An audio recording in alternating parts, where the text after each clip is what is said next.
The rain poured down in sheets as Emily stormed out of the family home in suburban Chicago, her wedding dress soaked and clinging to her like a second skin. She had just overheard her fiancé's whispered confession to his best man. Not about cold feet, but about a hidden affair that shattered everything she thought she knew.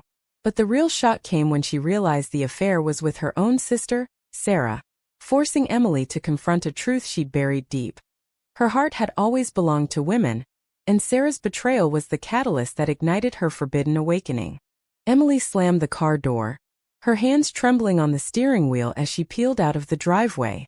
The wipers slashed furiously against the windshield, but they couldn't clear the fog in her mind. How had it come to this? Just hours ago she was rehearsing vows in the mirror, convincing herself that marrying Tom was the right path. The safe one, the one her conservative parents had always envisioned for their golden child. Now the image of Sarah's guilty face burned in her memory, intertwined with memories of stolen glances and unspoken longings from their teenage years. She drove aimlessly through the slick streets, the city lights blurring into streaks of color. Her phone buzzed incessantly. Texts from her mother, frantic voicemails from Tom, but she ignored them all. Pulling into a dimly lit park on the outskirts of town, Emily killed the engine and buried her face in her hands. The sobs came in waves, each one ripping through the facade she'd built over years of denial. Sarah wasn't just her sister. She was the first person who'd ever made Emily feel truly seen, truly alive. But that connection had always been tainted by fear of judgment, of losing her family's approval, of being labeled in a society that still whispered about those kinds of relationships. Flashbacks flooded her. High school sleepovers where their hands brushed accidentally, lingering a second too long. College visits where Sarah's laughter echoed in Emily's dorm room, stirring emotions she dismissed as sisterly affection. Emily had chosen Tom because he was easy, charming, ambitious, the perfect son-in-law material for her evangelical parents. But now, with the wedding in ruins, the weight of those choices crushed her. She stepped out into the rain, letting it drench her further, as if it could wash away the lies. By dawn, Emily found herself at a coffee shop in downtown Chicago, nursing a black coffee that did nothing to warm the chill in her bones. The barista, a woman with striking green eyes and a tattoo peeking from her sleeve, smiled sympathetically. "Rough night?" she asked, her voice soft and knowing. Emily nodded, avoiding eye contact. That woman, later she'd learn her name was Jordan, would become the unwitting spark to Emily's unraveling world. But for now, Emily just needed to breathe, to process the betrayal that wasn't just Sarah's, but her own self-deception. As the day wore on, Emily checked into a cheap motel, ignoring the mounting calls. She paced the room, replaying the overheard conversation. Tom's voice low. "It's over with Sarah. I can't keep this up." Sarah's name hit like a punch. Why her sister? And why did it hurt so much more than losing Tom? Deep down, Emily knew. Jealousy wasn't for Tom, but for the freedom Sarah had claimed in secret. Sarah, the rebellious one, had always pushed boundaries, while Emily played the perfect daughter. That evening, Sarah showed up at the motel, her eyes red-rimmed from crying. Please let me explain," she begged through the door. Emily cracked it open, her face a mask of fury. "Explain what? That you've been sleeping with my fiancé? Or that you've known all along how I felt about you?" The words tumbled out, unfiltered, shocking them both. Sarah stepped inside, closing the door softly. "It wasn't like that. Tom was a mistake. But you've always been the one I couldn't have." The confession hung in the air, thick with years of unspoken truth. Emily's heart raced, a mix of anger and longing. They talked for hours, voices rising and falling like a storm. Sarah admitted to the affair as a way to sabotage the wedding, driven by her own buried feelings for Emily. "I couldn't watch you marry him, knowing you were lying to yourself," Sarah said, tears streaming. Emily recoiled, feeling manipulated. "So you betrayed me to save me? That's twisted."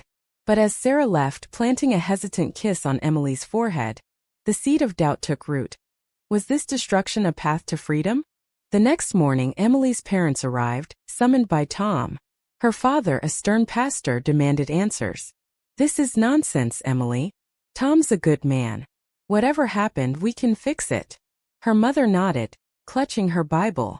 Emily stood her ground for the first time. It's not fixable, Dad. Because I'm not in love with him. And maybe I never was. The words opened a chasm. Her father's face hardened. What are you saying? This is about Sarah's recklessness, not you. But Emily saw the fear in his eyes. The fear of a truth that challenged his worldview. As the confrontation escalated, Emily felt the walls closing in. She fled to Jordan's coffee shop, seeking solace in a stranger's kindness. Jordan listened without judgment, her presence a balm. Sometimes breaking everything is the only way to rebuild, she said, handing Emily a fresh cup. Little did Emily know, Jordan had her own scars from a similar past. A family that disowned her for loving women. Their connection sparked instantly, but Emily pushed it away, haunted by the fresh wounds from Sarah. Days blurred into a haze of avoidance. Emily crashed on a friend's couch, dodging family gatherings. Whispers spread through their tight-knit community. The canceled wedding, the scandalous affair. Friends took sides, some blaming Sarah, others pitying Tom. Emily felt isolated, questioning every relationship. One night, a mutual friend confessed, I knew about Sarah and Tom. I didn't say anything because, well, I thought it might wake you up. The betrayal stung, eroding her trust. Amid the chaos, Emily began journaling her thoughts, unraveling the threads of her identity. She realized her attraction to women wasn't new. It had simmered beneath the surface, suppressed by societal expectations. But acknowledging it meant risking everything. Her family's love, her social standing, her sense of self. The internal conflict raged, torn between duty and desire. By the end of the week, Emily confronted Sarah again. Why did you do it? She demanded. Sarah broke down. Because I love you, Em. Not as a sister. And I couldn't stand seeing you trapped. The admission shattered Emily's defenses. They embraced, but it was laced with pain. The knowledge that their bond could never be simple. Emily pulled away, whispering, I need time. As Sarah left, Emily felt the first stirrings of empowerment, but at what cost? Emily wandered the bustling streets of Chicago, her mind a whirlwind of conflicting emotions. The city pulsed with life, commuters rushing past, vendors hawking hot dogs, but she felt utterly alone. Jordan's words echoed. Breaking everything is the only way to rebuild. But rebuilding what? A life built on lies? She ducked into a bookstore, seeking distraction in the shelves of novels, but even there, stories of forbidden love mocked her. That afternoon she met Jordan for coffee. Not a date, she told herself, just conversation. Jordan shared her story. Coming out in college, the fallout with her Southern Baptist family, the years of therapy to heal. It hurt like hell, Jordan admitted, her green eyes steady. But living authentically? Worth every scar. Emily envied her certainty. My parents would never understand. They're all about tradition, God, the perfect family image. Jordan nodded. Mine too. But you can't live for them forever. The talk stirred something in Emily. A flicker of hope amid the despair. But guilt gnawed at her. What about Tom? He deserved closure. She called him, arranging a meet at a neutral park. Tom arrived looking haggard, his usual charm dimmed. Emily, I'm sorry. Sarah and I. It was stupid. But I love you. She shook her head. You don't, Tom. And neither do I. Not like that. His face crumpled. Is this about her? About you two. Emily hesitated, then nodded. The admission freed her, but Tom's anger flared. You're throwing everything away for a phase? Your family will disown you. The words cut deep, echoing her fears. Tom stormed off, leaving Emily reeling. That night, her mother called, voice laced with concern. Come home, sweetie. We can pray through this. Emily refused. Mom, it's not something to pray away. It's who I am. Silence stretched, then her mother's whisper. Don't say that. It's a sin. The line went dead, amplifying Emily's isolation. Desperate for perspective, Emily attended a local LGBTQ support group, recommended by Jordan. The room was filled with stories of struggle and triumph, women sharing tales of rejection and resilience. One woman, Mia, spoke of losing her job after coming out. Society says we're equal now, but the whispers, the stares, they chip away at you. Emily shared tentatively, her voice shaking. The group embraced her, but the vulnerability terrified her. Back at her temporary apartment, a sublet from a friend, Emily faced another blow. Her father emailed, formal and cold. "Until you repent and make amends with Tom, you're not welcome here." The rejection hit like a physical force. She cried herself to sleep, dreaming of Sarah's touch, Jordan's smile, conflicting desires pulling her apart. The next day, Sarah reached out again. They met at a quiet cafe, tension thick. "I miss you, Em," Sarah said. "Not just as family." Emily's heart ached. "You destroyed my life to force this," Sarah defended. "I saved you from a loveless marriage." But Emily saw the selfishness. "At what price? Our family is broken." They argued, voices rising, drawing stares. Sarah left in tears, and Emily felt the rift widen. Jordan became her anchor, their meetings evolving into walks along Lake Michigan. One evening as the sun set, Jordan took her hand. "You're stronger than you think." The gesture sent sparks through Emily, but she pulled away. "I'm not ready. Everything's too raw." Jordan understood, but the moment lingered, a promise of possibility. Meanwhile, whispers turned to confrontations. At a family friend's gathering she couldn't avoid, relatives cornered her. "How could you do this to your parents?" an aunt demanded. Emily stood tall. "I'm not doing anything to them. I'm being honest." But the judgment stung, reinforcing the societal barriers. Internally, Emily battled morality. Was loving women wrong? Her upbringing screamed yes, but her heart said no. She sought therapy, unpacking years of repression. The sessions revealed patterns, choosing Tom to fit in, ignoring signs with Sarah. Each revelation was a step toward self-acceptance, but painful. A turning point came when Tom, in a fit of bitterness, outed her to mutual friends via social media. Posts exploded. Supportive messages mixed with hate. One friend messaged, "I always suspected. Proud of you." But others unfriended her, calling it a choice. The exposure forced Emily to own her truth publicly, accelerating her awakening. Sarah, seeing the fallout, tried to make amends by confronting Tom. "Leave her alone," she warned. But Tom retaliated, revealing Sarah's role to their parents. Chaos ensued. A family meeting where accusations flew. Their father bellowed, "Both of you have shamed us." Mother wept. Emily defended Sarah instinctively, but the divide deepened. In the aftermath, Emily leaned on Jordan more. Their bond grew, laced with tentative romance. One night over dinner, Jordan shared a kiss, soft, questioning. Emily reciprocated, feeling alive for the first time. But guilt crashed in. Was this betraying Sarah? Her family? The internal war intensified. Emily journaled. "Loving Jordan feels right, but the cost, losing everyone. Is it worth it?" She decided to fight for reconciliation. Writing letters to her parents, explaining her journey. No response came, amplifying the silence. As weeks passed, Emily found a job at a progressive nonprofit, surrounding herself with accepting colleagues. It bolstered her, but the void from family lingered. Sarah distanced herself, jealous of Jordan. "You're moving on without me," she accused. Emily replied, "You pushed me here." The sisterly bond fractured further. High tension built when Emily's father suffered a minor heart scare. She rushed to the hospital, only to be met with cold shoulders. "You're the stress causing this," her mother hissed. Emily left heartbroken, questioning if her choices were selfish. Yet, in Jordan's arms that night, she found solace.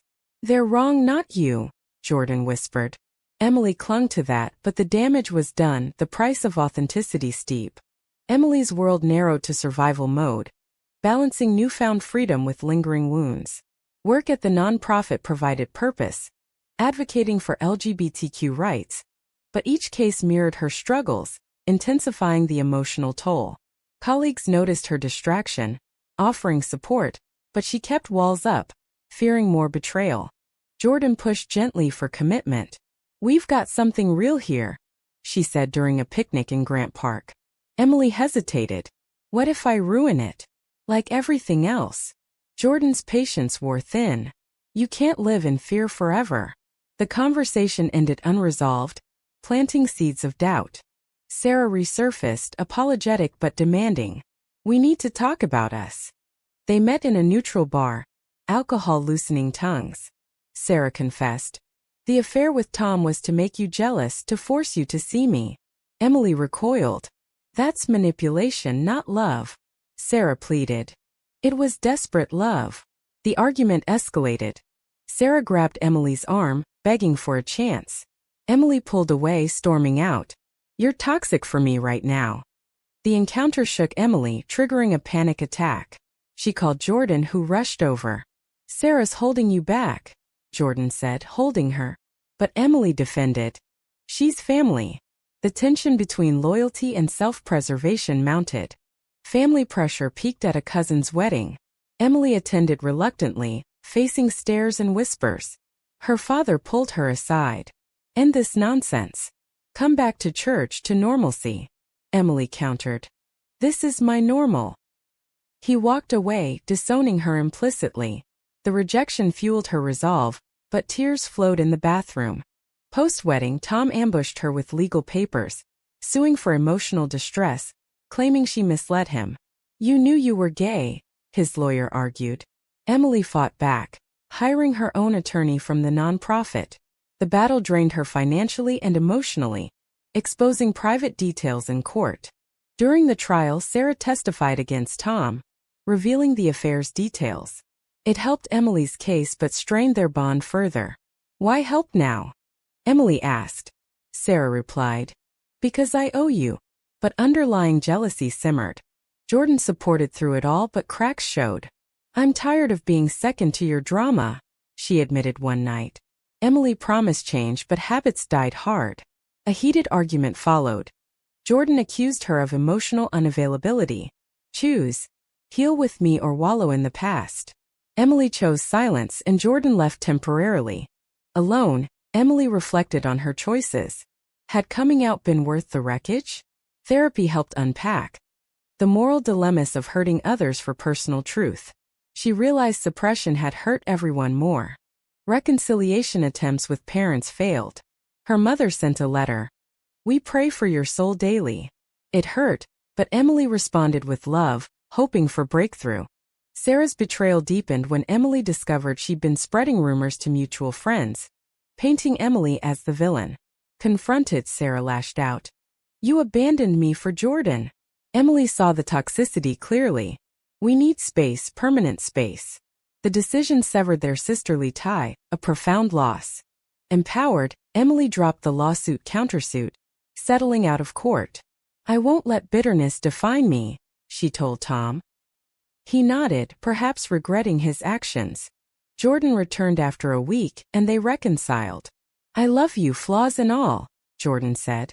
Their relationship blossomed, but not without challenges. Societal microaggressions like stares in public. At a Pride event, Emily spoke publicly for the first time, sharing her story. The applause healed some wounds, but backlash followed. Hate mail from conservatives. It tested her resilience. Internally, moral quandaries persisted. Was outing herself ethical when it hurt her family? She debated with Jordan, who argued authenticity over appeasement. As summer faded, Emily's father reached out unexpectedly. Let's talk. They met at a coffee shop, neutral ground. He admitted struggles with his faith. I don't understand, but I miss my daughter. Tears flowed.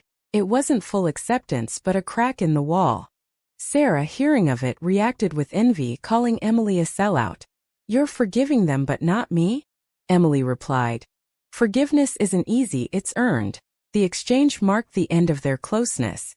With Jordan, Emily took a leap, moving in together. The decision symbolized commitment, but fears lingered. What if society never changes? She worried. Jordan reassured. We change it, one step at a time.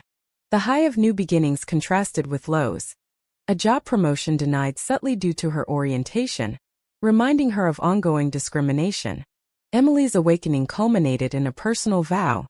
To live unapologetically, paying the price for truth. Fall brought crisp air and renewed challenges. Emily and Jordan's cohabitation tested their bond. Small arguments over habits escalated into deeper issues. You're still holding back, Jordan accused during a fight about Emily's reluctance to introduce her to remaining friends. Emily snapped. After all the betrayals, can you blame me? The words hung, revealing unhealed scars. Work intensified. Emily led a campaign against discrimination, drawing media attention. Interviews forced her to relive traumas, but empowered others. One young woman emailed, "Your story gave me courage." It validated the pain. Family dynamics shifted slowly. Her mother attended a therapy session, tearfully admitting fears. "I was raised to believe it's wrong," Emily responded. Beliefs can evolve. Progress was tentative but hopeful. Sarah, however, spiraled. She dated recklessly, landing in trouble at DUI. Emily bailed her out, despite warnings. "Why help?" Jordan asked. Emily sighed. "Blood is thick." But Sarah's gratitude turned manipulative. "Stay with me tonight." Emily refused, seeing the pattern. The refusal sparked Sarah's wrath. She leaked private emails to their parents, twisting Emily's words to portray her as defiant. Father retreated, canceling planned visits. "You've poisoned everything," he accused Emily. The setback crushed her. Confronting Sarah, Emily demanded, "Why sabotage my healing?" Sarah broke. "Because if I can't have you, no one can." The confession revealed obsessive love, not sisterly. Emily set boundaries. No contact. The choice liberated but grieved her. Jordan proposed a getaway to New York, a break from Chicago's ghosts. There, amid skyscrapers, they explored openly, holding hands without fear. "This could be us everywhere," Jordan said. Emily agreed, but reality intruded. News of anti-LGBTQ legislation back home. Returning, Emily faced a professional crisis. A colleague outed as trans faced harassment. Emily defended her, leading to her own targeting. Anonymous threats arrived. "Freaks like you don't belong." Fear gripped her, but she reported them, standing firm. Internally, she questioned, was visibility worth the danger? Jordan urged caution, but Emily pushed forward, organizing rallies. The activism bonded them but strained Jordan. "I worry about you," she confessed. A pivotal moment came at a rally where Emily spoke passionately. Counter-protesters heckled, one shouting slurs. Emily faltered, but Jordan's presence steadied her. Post-event, they discussed future marriage, kids. "Society's not ready," Emily feared. Jordan countered. "We make it ready." Betrayal struck again. From an unexpected source. A friend from the support group sold her story to a tabloid, twisting facts for sensationalism. Headlines screamed, "Sisters' scandalous love triangle." Emily felt violated, trust shattered anew. She withdrew, depression setting in. Jordan coaxed her out. "Don't let them win." Therapy intensified, focusing on resilience. Reconnecting with parents, Emily invited them to dinner with Jordan. Tension filled the air. Father grilled Jordan. "What makes you think you can replace a man?" Jordan replied calmly, "Love isn't about gender." Mother softened, sharing childhood stories. By evening's end, awkward hugs signaled thaw. Sarah crashed the gathering uninvited, drunk and accusatory. "This is my family." Chaos erupted, shouts, tears. Emily escorted her out. "Get help, Sarah. Or stay away." The incident unified the family against Sarah's instability. In the quiet aftermath, Emily reflected on trade-offs. Lost relationships for gained authenticity. She wrote a blog post going viral, sparking debates on family, identity, and forgiveness. Jordan and Emily's relationship deepened, navigating external pressures. A proposal came spontaneously, Jordan on one knee by the lake. "Will you build a life with me?" Emily said yes, tears of joy mixing with apprehension. Planning the wedding highlighted contrasts. No family support initially, but friends rallied. Societal pushback came via online trolls, but Emily ignored them. As vows approached, doubts resurfaced. "Am I rushing to prove something?" she confided in therapy. The answer, no, it was genuine. The ceremony, small, intimate, marked triumph. Parents attended hesitantly, a step toward acceptance. Sarah was absent, her absence a bittersweet relief. Post-honeymoon reality bit. Job loss for Jordan due to bias. They fought back legally, winning a settlement. The victory empowered but exhausted. Emily's journey taught her. Freedom's price is ongoing vigilance. Married life brought stability, but storms persisted. Emily and Jordan moved to a progressive neighborhood, building a home filled with love. Yet, echoes of the past haunted, nightmares of betrayals, family rifts. Work flourished. Emily rose to director, influencing policy. Her story inspired legislation protecting LGBTQ families. But success attracted envy. A rival spread rumors, questioning her integrity. Emily confronted. Jealousy won't dim my light. The resolution strengthened her. Family reconciliation progressed. Father joined a PFLAG meeting learning. I'm trying, he admitted over coffee. Mother baked for them, small gestures mending bonds. Sarah sought treatment, reaching out sober. I'm sorry for everything. Emily met her cautiously. Forgiveness takes time. They rebuilt slowly as friends first. Societal conflicts arose. A school board debate on inclusive education. Emily testified, facing opposition from conservatives echoing her father's old views. Love is love, she argued. The win felt personal. Internally, Emily grappled with lingering guilt. Had her choices hurt innocence? Tom had moved on, married happily. Seeing him at an event, they shared closure. I'm glad you're true to yourself, he said. It healed old wounds. Jordan and Emily discussed adoption, navigating biases in the system. Rejection stung, but persistence paid off. A foster placement. The child, Lily, brought joy but challenges. Explaining their family to judgmental parents at school. One crisis tested everything. Sarah relapsed, attempting suicide. Emily rushed to her side, guilt resurfacing. Did I push her here? Jordan reassured. Her choices, not yours. Sarah recovered, vowing change. The scare prompted deeper family therapy. Through it, Emily's resolve hardened. She authored a book on her journey, sparking national dialogue. Reviews praised its raw honesty, but critics called it propaganda. Emily embraced the controversy. High drama peaked when a documentary crew approached, exposing her life further. Fears of more betrayal loomed, but she agreed, controlling the narrative. The film premiered to acclaim, but backlash included death threats. Security measures strained their life, but community support buoyed them. In quiet moments, Emily pondered morality, the rightness of appending lives for personal truth. Jordan argued, suppression causes more harm. As years passed, Lily grew, thriving in their love. Parents fully embraced, attending pride parades. Sarah rebuilt her life, finding healthy love. Emily's awakening complete, she looked back. Betrayals forged strength, damages paid dividends in authenticity. But was the pain justified? Did the ends of self-discovery excuse the means of upheaval, or was there a gentler path untaken?